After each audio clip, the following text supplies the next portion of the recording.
Çerkezler siyasallaşırken konu başlığı önümüzdeki Ay Jineps gazetesinde makale başlığında galiba yaşanıyor.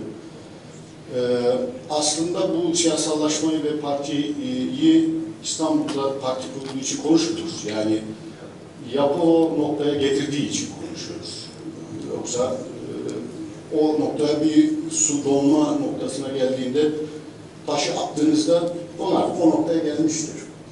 Şimdi bu siyasallaşma konusunda, Çerkezlerin politik tavır koyma konusunda birkaç noktanın yanlış olduğunu ya da birkaç boşluğun iyi doldurulması gerektiğini düşünüyorum.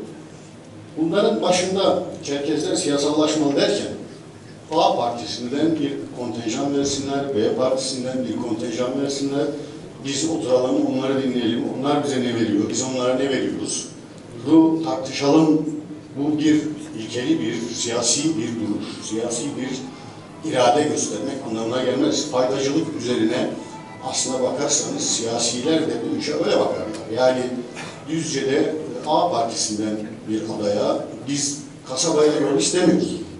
Biz bir halkız, biz bir duruş sergiliyoruz. Bir siyasi irade ortaya koyuyoruz. Ona göre kitle olarak hareket etmenin önünü açmamız lazım. Yoksa A partisinden Çerkez adayımız var. Bu bizi sadece oy avcılarına onların önünde heba olmamızdan başka işe yaramayacaktır. Çerkesler önce kendi siyasi iradelerini hangi çizgide olacağı konusunda hemfikir olmaya başlamalılar. Sonra kitle olarak, sonra Çerkes halkının bir araya geldiği, birlikte hareket ettiğini siyasilere göstermeliler. Çerkesler Çorum'da, Yozgat'ta, Düzce'de sadece mahallesine yol yapmayı vaat eden insanlara ve al bu da Çerkes arkadaşım dediği için oy vermeyeceklerini göstermeliler. Biz bu pratiği yapmış değiliz şimdiye kadar. Biz bu pratiğe yeni başlıyoruz aslına bakarsanız. Yeni başlarken de bu taşla karşılıklı alışverişinden ziyade bir halkın duruşunu gösterecek şekilde belki bu bize bir süreç içerisinde zaman kaybettirecek gibi gözükebilir. Belki oradan yolcu elektriği alamıyoruz gibi gösterebilir. Ancak bir pratiğin içerisinde bunu geliştirmeliyiz biz. Kararlı olmalıyız.